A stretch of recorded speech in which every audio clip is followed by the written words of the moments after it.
よく聞いてね、シキ。あらゆるものは壊れてしまうという運命を内包しているの。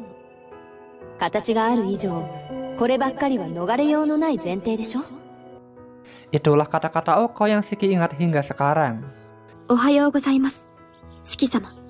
あのままではお体に悪いので、姉さんに来てもらって、寝巻きに着替えさせていただきました。着替えだって。Shiki pun melihat celana dan pakaian dalamnya yang tampak baru dibeli. Selesai sudah.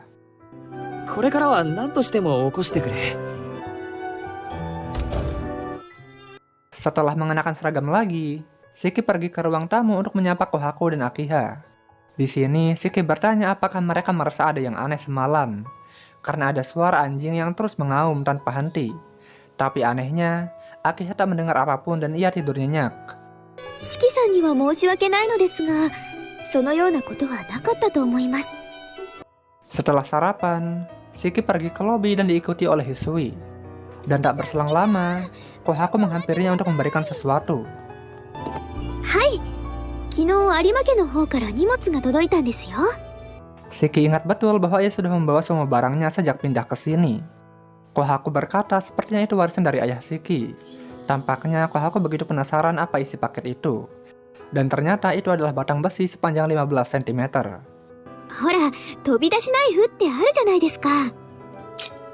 Ternyata Kohaku benar. Dan ada tulisan di gagang pisau itu, yang dibaca Nanatsuyoru, atau 7 malam. Saat keluar rumah, Shiki dan Hisui melihat orang-orang yang berkerumun di pagar rumah. Ternyata di pagar itu ada bekas darah dan Shiki ingat kejadian malam tadi. Tapi tampaknya tak ada yang tahu kecuali Shiki dan ia pun pergi ke sekolah. Di sini Arihiko berkata bahwa Sil sempat datang ke sini. Tapi karena Shiki belum datang, maka Sil kembali ke kelasnya. Tapi Sil akan datang lagi saat jam makan siang nanti. Hai, good morning. Noel pun datang dan pelajaran dimulai. Entah kenapa Shiki merasa bahwa Noel terus mencuri pandang ke arahnya. Hingga akhirnya tibalah jam istirahat. Shiki menolak ajakan Arihiko untuk pergi keluar dan akan melewatkan makan siang. Dan tak berselang lama, Sil muncul dengan kotak bekal di tangannya. Mereka pun mengobrol dan fakta baru terungkap. Ternyata, orang tua Sil punya toko roti dan mungkin ada oven besar di kamarnya. Sil dilatih selama 3 tahun hingga orang tuanya berkata, お前をしつけるのなら、2人分働いた方がマシだ。